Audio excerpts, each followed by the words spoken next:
लोग 10-11 बजे से बैठे हुए हैं, एहसास हो गया होगा कि यहाँ कोई काशी, मथुरा, अयोध्या के प्रवचन करता नहीं आए हैं। इस मंच से कोई कथा प्रसंग नहीं कही जा रही है, प्रसंग की बात नहीं हो रही है। इस मंच से कहा जा रहा है कि शिव जगत गुरु हैं, शिव विश्व गुरु हैं, शिव आदि गुरु हैं, शिव गुरुओं के गुरु हैं, शिव महागुरु हैं। शिव ही जगत में किसी भी व्यक्ति को गुरु पद पर रखे हैं। इसलिए आइए उस जगत गुरु शिव को मैंने अपना गुरु माना, आप भी मान लीजिए। अर्थात प्रसंग नहीं, सत्संग की बात हो रही है। यानी यहाँ बैठे तमाम लोग अपने मन को गुरु के संगति में रखने और ले जाने की कोशिश करते हैं।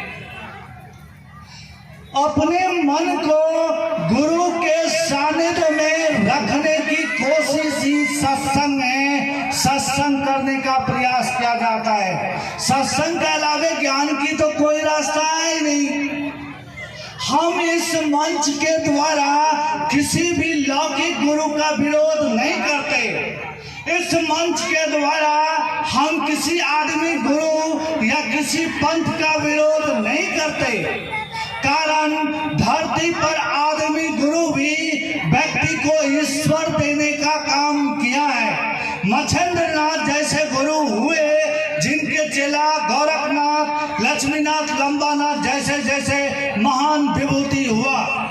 हम किसी भी मानव गुरु का विरोध नहीं करते। रामानंद, रामानुज, कबीर जैसे गुरु हुए हैं इस धरती पर। ठाकुर रामकृष्ण परमहंस जैसे गुरु हुए जो नरेंद्र को विवेकानंद बना देते हैं। नारद जैसे गुरु हुए जो रत्नाकर को वाल्मीकि बना देते हैं। इसलिए ये हम लोग साहस नहीं करते ये बात कहने का कि आदमी गुरु नहीं हुआ।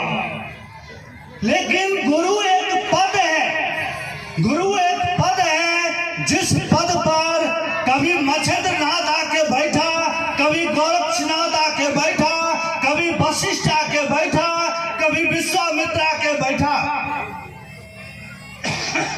गुरु व्यक्ति नहीं है, ये पद है जिस पर रामानंद आके बैठा, रामानुज आके बैठा, बहुत सारे रामकृष्ण परमहंस, तोताराम जैसे लोग, स्वामी समर्थ साईं बाबा जो कहते हैं वो लोग गुरु के पद पर आके बैठा। कहा जाता है हे शिव, ज्ञान देने के कारण ही तू शंकर कहलाते हो। तेरे ही शंकर स्वरूप किसी में प्रकट होता तो वह गुरु के पद पर होता, वह गुरु के पद पर जाता है। वह व्यक्ति के अंदर अपनी ब्राह्मणी शक्ति से शिष्य भाव का जन्म देता। जैसे नरेंद्र के अंदर माथे पर हाथ दिया रामकृष्ण परमहंस और उसके अंदर शिष्य भाव का जन्म हो गया, उसका पालन भी हो गया और उसके कर्मफल का संहार भी हो गया और परमात्मा से उनकी जुड़ाव भी हो गई। तो गुरु में ब्राह्मणी शक्ति भी होती, वैष्णवी शक्ति भी होती और महेश की भी, रुद्रानी शक्ति भी होती। इसीलिए कहा गया कि गुरु ब्रह्मा, गुरु विष्णु, गुरु देवो महेश्वरा। गुरु ब्रह्म भी होते हैं, गुरु ब्रह्म से ऊपर भी होते हैं। कारण गुरु सच्चिदानंद का दान करते हैं। सच्चिदानंद कभी गुरु का दान नहीं कर सकता। सच्चिदानंद को ये हैसियत नहीं कि वह गुरु का दान कर दे। गुरु को ताकत है कि वह सच्चिदानंद को भी दान कर सकता है। इसलिए गुरु को सच्चिदानंद नहीं चिदानंद कहा गया। चिदानंद कहा गया जो व्यक्ति को आनंद से जोड़ सकता है, व्यक्ति को सच्चिदानंद बना सकता है। गुरु वशिष्ठ राम को सच्चिदानंद में परिणत कर दिया। गुरु संदीपनी या गर्ग कृष्ण को ब्रह्म के स्वरूप में, परमात्मा के स्वरूप में, सच्चिदानंद के स्वरूप में परिणत कर दिया। इसीलिए कहा गया कि गुरु से ऊपर कोई नहीं होता। इसलिए इस मंच से हम लोग, इस आध्यात्मिक मंच से गुरु की बात करते हैं। इस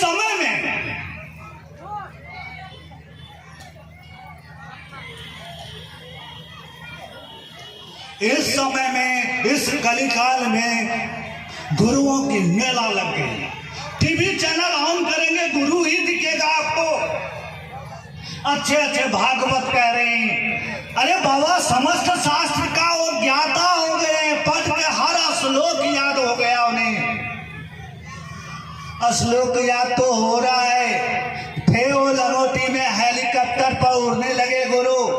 कभी गुरु सिद्धार्थ के रूप में पैदा हुआ, राजा के बेटा के रूप में, और लंगोटी में चला गया। जब वो बुद्ध बना तो लंगोटी में चला गया। राजा का बेटा फकीर हो गया, वह गुरु के पद पर चला गया। आज फकीर के घर में पैदा हुए राजा बन रहा, ऐसे से गुरु होने लगे। ऐसे गुरु के कृत्य से जब राम रहीम आसाराम जैसे गुरु होने लगे धरती पर, जिसे पूरा रामायण याद है, जिसे पूरा गीता और महाभारत याद है।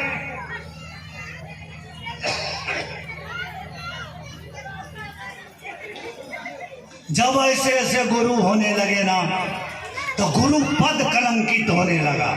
गुरु पद कलंकित होने लगा। गुरु व्यक्ति नहीं होता, गुरु एक पद होता है। उसी समय में हरिंद्रान शमशान और कब्रिस्तान की यात्रा में अध्यात्म को ढूंढ रहा था।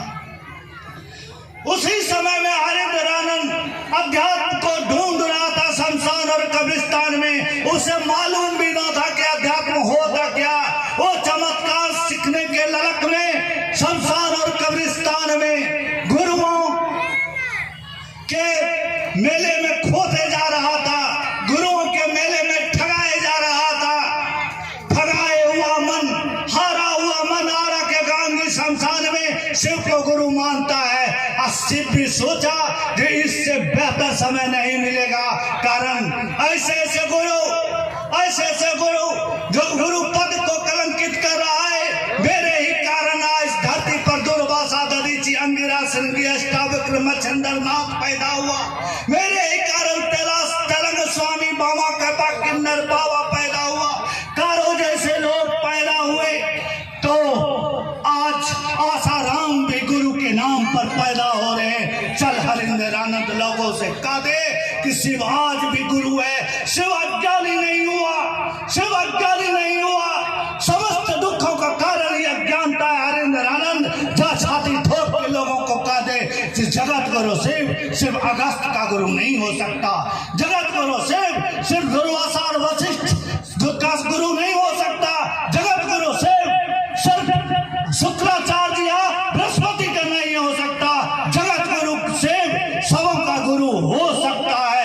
जो दुनिया के लोगों को कह दो आज उसी महापुरुष को पकड़ा जिसका हम पुण्यतिथि पर यहाँ जमा हुए। इस माँ भगवती के प्रांगण में, माँ भगवती के प्रांगण में वही महापुरुष के 6 अरब दुनिया के आबादी में 6 अरब कौन तब गए। किसी पर भरोसा नहीं हुआ उस महादेव को, किसी प्रवचनकर्ता पर भरोसा नहीं हुआ उस महादेव को, किसी प्रसंग कथा कहने पर भरोसा नहीं हुआ। का बेटा तू शमशान में क्या ढूंढता, तू शमशान में क्या ढूंढता है। तू चमत्कार सीखना चाहता है तो चमत्कार कर दे।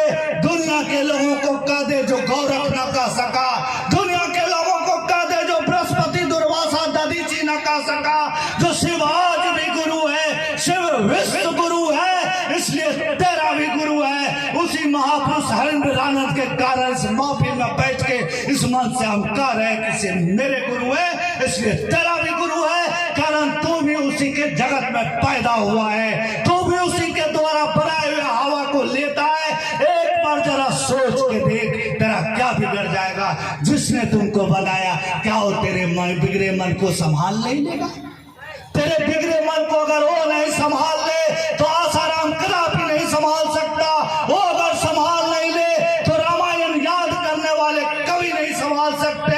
रामायण और गीता को याद करने वाले विद्वान तो हो सकता, बुद्ध नहीं हो सकता, बुद्ध नहीं हो सकता।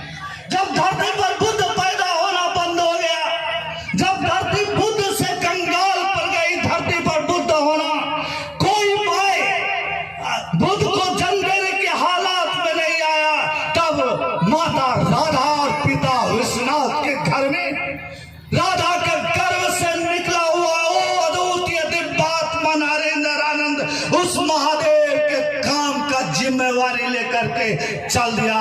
कहा महादेव अगर तेरी इच्छा है कि जगत के लोगों के कान में चला जाए कि तू जगत गुरु और सबका गुरु होगा, तो हरेंद्र आनंद सपनों में अब गुरु नहीं होगा, सपनों में गुरु नहीं होगा, लोगों का पैर पकड़ते रहेगा, लोगों का पैर पकड़ते रहेगा।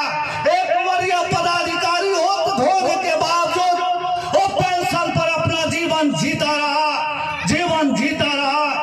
और आज उनके हम 4 सितंबर तारीख है, आज ही के दिन वो शरीर छोड़ करके चला गया, शरीर छोड़ करके चला गया। जिसने हमें शिव गुरु दिया आज उस शरीर में तो नहीं है, लेकिन दिव्यात्मा संत आत्माएं मरती नहीं है, संत आत्माएं के कभी मृत्यु नहीं होती। जब तक सृष्टि रहेगा दुर्वासा नहीं मरेगा, जब तक सृष्टि रहेगा कारो नहीं मरेगा, जब तक सृष्टि रहेगा दधीची नहीं मरेगी, जब तक सृष्टि रहेगा हरिंद्र आनंद को कोई मायका लाल पैदा नहीं हुआ जो मिटा देगा, हरिंद्र आनंद को मिटा देगा।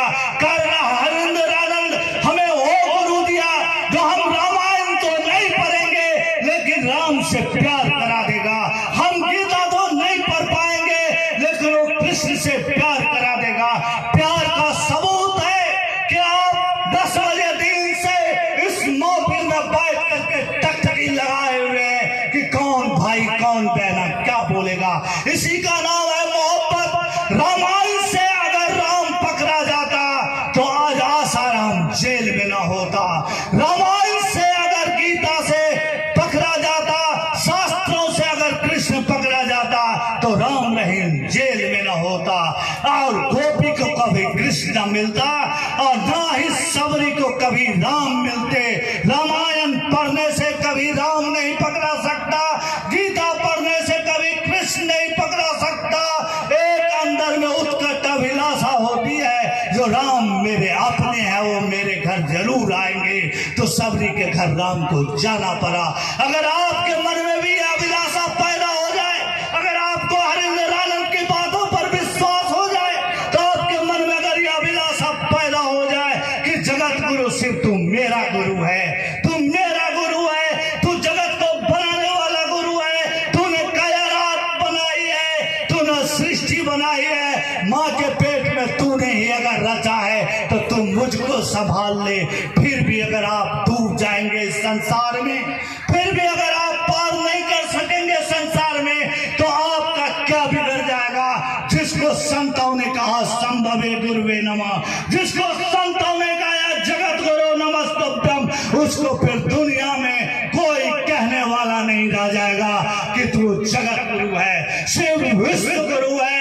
तो गाते गलत हो जाएगी कि तू ही दुर्बल गुरु वेद बखाना, आन जीव पामर क्या जाना, वो बात गलत हो जाएगी। वंदे विद्या तीर्थम महेश्वरम, छाती ठोक करके विवेकानंद कहा, शिकागो में छाती ठोक करके कहा कि मैं आध्यात्मिक गुरु का चेला हूं।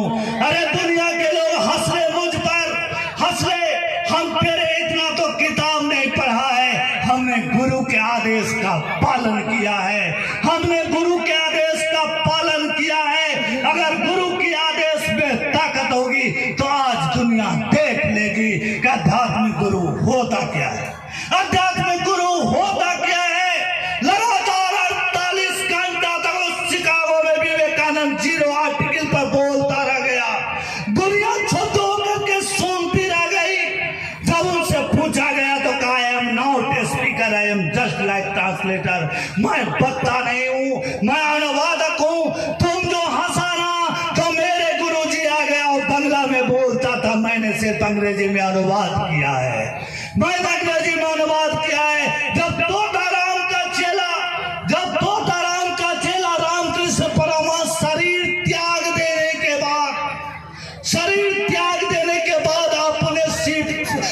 अपने शिष्य को अमेरिका में अकेला ना छोड़ सकता। 1888 में शिकागो में सभा हुई थी, शरीर छोड़ दिया था रामकृष्ण परमहंस, फिर भी वो अकेला नहीं छोड़ा, फिर भी वो अकेला नहीं छोड़ा। अपने शिष्य को शरीर त्यागने के बाद गया। क्या कैसा लगा विवेकानंद? तुम्हें क्या लगा कि गुरु मर जाता है? नहीं मरा हूं मैं तोताराम का चेला जीवित हूं। शरीर मेरी छुट्टी है। आज हरिंदर आनंद तोताराम का चेला नहीं, नारद का चेला नहीं, महादेव का चेला है, महादेव का चेला है। क्या वो शरीर छोड़ दिया तो आपके पास नहीं है? आपके पास अगर नहीं है तो ये इतिहास लिखी जाएगी कि तोताराम महादेव से मजबूत गुरु है, तोताराम महादेव से कारगर गुरु है, कबीर महादेव से कारगर गुरु है, रामानंद महादेव से कारगर गुरु है। अगर महादेव से कोई ताकतवर ना हो सकता, महादेव से अगर कोई ताकतवर गुरु नहीं हो सकता, तो हरिंदर आनंद कभी आपको अकेला नहीं छोड़ सकता, आप उसको मुसीबत में नहीं छोड़ सकता। आप उसके महफिल में बैठे हुए हो। अरे अगस्त तो समुद्र को पी लेने का ऐलान किया था, पी लेने का ऐलान किया था माँ की भाव देख करके। यहाँ माताएं बैठी हुई हैं, गुरु बहना बैठी हुई हैं। आपके अंदर की भाव, आपके अंदर की अगर भाव उठ जाए कि मैं, महादेव न करे किसी का बेटा बीमार हो, अगर बीमार बच्चा है, आपके अंदर भाव उठ जाए महादेव मेरे बच्चे बीमार है। कारण समुद्र ने गिलहरी के बच्चे को डुबो दिया था और वो अपने पूछ से एक संकल्प लिया कि मैं समुद्र तुझे उपज दूंगा। तूने मेरे बच्चे को डुबो दी है, इसलिए गिलहरी ने संकल्प लिया जो दे दो, नहीं दिया तो कार्य समुद्र मैं माँ हूँ, तेरे समुद्र को उठा करके मैं धरती पर फेंक दूंगा, अपना बच्चा निकाल लूंगा। इस भाव, माँ की भाव को देख कर चाह रहा था। कहा क्या हुआ गिलहरी? तो कहा ऐसे ऐसे गुरुदेव आप तो महादेव का चेला है। कहा हाँ मैं तो महादेव का चेला हूँ। कहा समुंदर माँ की बात सुन, पानी से बच्चे वापस दे दे, नहीं दिया। कहा रे जर मूर्ख, तू नहीं जानता कि मैं महादेव का चेला हूँ। आज तू देखेगी दुनिया महादेव की चेला की हैसियत, देखेगी दुनिया महादेव की चेला की ताकत। चुरू लगा करके समुंदर को तीन ही चुरू में पी गया और बच्चा निकाल करके गिलहरी को दे दिया, बच्चा निकाल करके दे दिया। हरिंदर आनंद कहा अगर मैं समुंदर पी भी लूं तो दुनिया का क्या कल्याण होगा। मैं ऐसा महफिल लगाऊंगा कि मैं तेरा दुख ही पी लूंगा।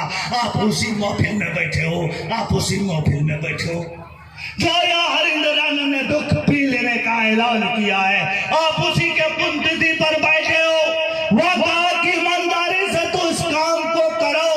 कौन सा बड़ा काम है दादा? हम थोड़े कह रहे हैं किसी को किशोर को गुरु बना लीजिए, हम थोड़े कह रहे हैं कि हम में से किसी को गुरु बना लीजिए, हम बुद्धियार हैं। अरे हमने पहले ही कहा चंद किताबें पढ़ लेने से आप विद्वान तो हो जाएंगे, बुद्ध नहीं हो सकते। Knowledge is can't be class, knowledge is can't be class. School में पढ़ने से आज तक कोई बुद्ध नहीं हुआ, कोई ज्ञानी नहीं हुआ। अगर होता तो मैं भी एक शिक्षक हूँ, स्कूल में बच्चे को पढ़ाता हूँ कि सिद्धार्थ बुद्ध हो गया, पीपल गाछ वृक्ष के नीचे गया में। न मैं बुद्ध हुआ न बच्चा बुद्ध हुआ। किताब में पढ़ाई हुई चीज से कोई बुद्ध नहीं होता। सिर्फ वह कलेक्शन ऑफ इंफॉर्मेशन, वह सिर्फ सूचना का संग्रह है बुक, वह सूचना का संग्रह है। सूचना एकत्रित कर लेने से हम मंजिल तक ना पहुंच सकते, हम मंजिल तक ना पहुंच सकते। अगर विद्वान होने की जरूरत पड़ता तो कारो महादेव का चेला न बनता, कारो तो गाय चराता था। इसलिए हरिंदर आनंद कहा कि शिव को अपना गुरु बनाने के लिए कोई कानून ना होगा, कोई शर्तें नहीं होगी, कोई नियम ना होगा। शिव का गुरु बनाने के लिए कोई कानून शर्तें नियम नहीं होगी। कारण रविदास जैसे लोग भी साधु हुआ है, वह किसी कॉलेज में नहीं पढ़ा, वह कोई संस्कृत नहीं पढ़े, वह हदीस नहीं पढ़ा, वह गीता से पीएचडी नहीं था, वह कुछ भी नहीं था। वह तो जूता सीता था,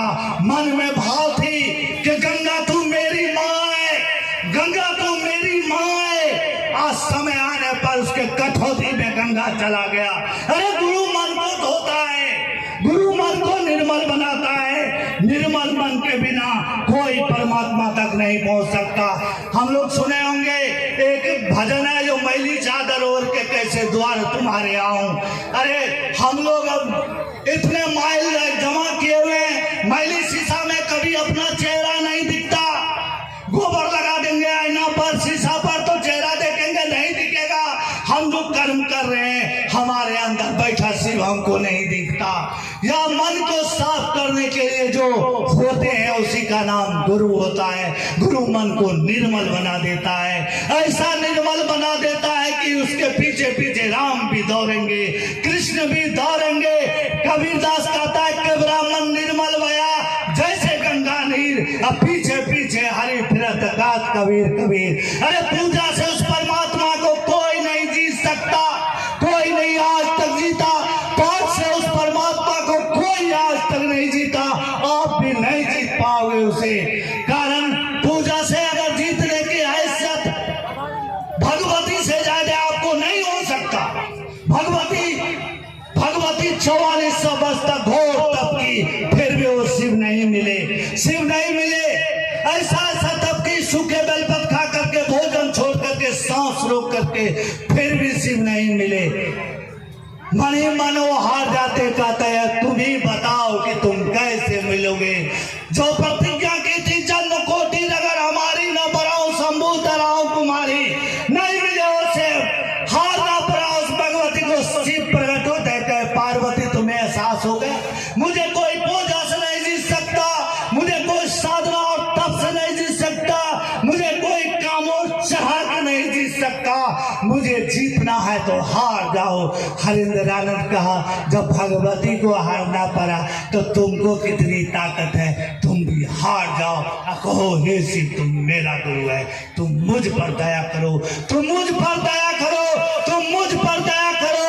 अरे दया मांगने के अलावा कोई विकल्प आपके पास नहीं है। सुल्तानगंज से आप कामर उठाते हो, देवघर में चलाते हो, क्या कहते हो विनाश कर दीजिए। कोई मायका लाल पैदा नहीं हुआ जो भवानी की पूजा करने के बाद कह दे के विनाश कर दे। कोई परेशान मंगल मांग ले शिवे सर्वा शादी कह के विनाश कर दे, कोई नहीं हुआ। आप भी यही कहते हैं कि दया कर दीजिए। संस्कृत पढ़ने वाले यही कहते हैं कि दया कर दीजिए। अंग्रेजी का मैं शिक्षा को मुँह भी यही कहता हूँ, दया कर दीजिए। अगर कोई है तो यही कहता। 5 घंटा पूजा के बाद भी आपके मन में दया मांगने की भाव होती है, 2 घंटा पूजा करने के बाद भी आपके अंदर दया मांगने की भाव होती है, पूरे सावन के सोमवारी करने के बाद भी आपके अंदर दया मांगने की भाव होती है। आपके अंदर जो वही भाव है तो कानून बना के क्यों दादा दादी बाप माए मेरे दया मांगते हैं? क्यों मांगते हैं कानून बना के दया? क्यों माताएं हम मांगते हैं कानून बना के दया? क्यों? जब वो मेरा अपना है,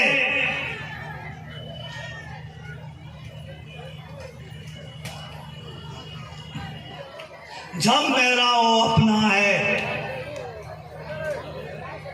जब वो मेरा अपना है, जब वो मेरा बाप है, जब वो मेरा बाप है, जब वो मेरा अपना गुरु है। गुरु से मेरा कोई बाप नहीं होता, गुरु जो निर्माण करता है। जब वो मेरा कहा गया जगता पितरो बंदे पार्वती परमेश्वरो, जगत का पितर है। पितर किसे कहते हैं? माता जो पिता पितरा, जो माँ और बाप हो। तुलसी कहता गुरु पितु माँ तुम्हें है सब भवानी। ओ जब वो मेरे माँ और बाप है तो बाप से क्या स्नान करके पैसा मांगेंगे?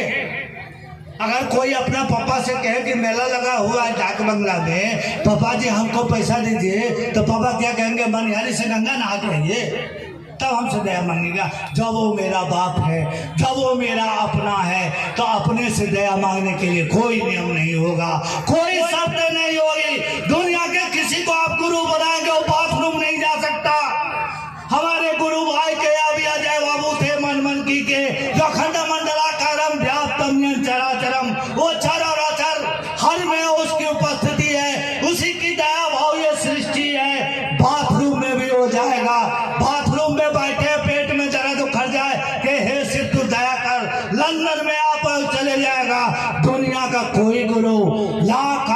बना लें, वो आपका धन का हरण तो कर सकता, लेकिन बाथरूम में नहीं जा सकता। इसलिए शिवालय हो या शौचालय, आप घर में हो या बाहर, आप मंदिर में हो या विद्यालय में या कार्यालय में, जब भी चाहे वो मेरा गुरु है, वो मेरा गुरु है। जगत गुरु को मैंने अपना गुरु माना है। आप किसी क्षण उससे दया मांग सकते हैं। जो शिव गुरु है, जो शिव गुरु है, वही शिव भगवान भी है, वही शिव भगवान भी है। वो भोगाधिपति भी है, मोक्षाधिपति भी है, वो भोग के भी अधिपति है। वो आपको भोग छीन नहीं सकता। वो गोरखनाथ नहीं है जो कहेंगे शादी करोगे तो हम परमात्मा से नहीं जोड़ेंगे। वो भर्तृहरि को कहा कि जो पत्नी से भिक्षाटन मांग के आओ। अरे जिसके गोद में गिरजा बैठा हो, उससे बड़ा कोई गिरस्त नहीं हो सकता। और जिसकी तीसरी आंख खुल जाए तो कामदेव भी जल के भस्म हो जाता, उससे बड़ा कोई जोगी नहीं हो सकता। वो भोग के अधिपति मोक्षाधिपति है। उसको अगर गुरु बना करके आप दया मांगेंगे तो हमारे आदित्य गुरु भाई जो बैठे हैं पानी लेकर के, वो बोल देते आपके लौकिक और पारलौकिक मनोरथ स्वतः सिद्ध होगा। इसलिए जब भी चाहे आप उनसे दया की भीख मांगे और दूसरे के मन में, हरिंद्रानंद कहा कि दूसरे के मन में शिव गुरु के प्रति प्यार पैदा करो। हरिंद्रानंद तेरा ऋणी होगा, हरिंद्रानंद तेरा ऋण चुकाएगा। मैंने पहले ही कहा, रामकृष्ण परमहंस विवेकानंद का ऋणी हुआ तो उसे रोते नहीं छोड़ सका जो तोताराम का चला था। तो हरिंद्रानंद आपको रोते हुए नहीं छोड़ सकता, नहीं छोड़ सकता। इसलिए आइए आज उसके पुण्यतिथि पर हम संकल्प लें जो हे हरिंद्रानंद, हे नीलमानंद, तू मुझ में इतनी दया कर, इतनी दया कर हम सबों में, जो जब तक जिए हम दूसरों के दिलों में शिव गुरु के प्रति प्यार उतारते रहे, उतारते रहे, उतारते रहे। समय 5 बजे तक इस कार्यक्रम की निर्धारित थी। मैं तैसी दया के याचना के साथ आए हुए शब्दों को विराम देता हूँ। पुनः आप सबों को मेरा प्रणाम।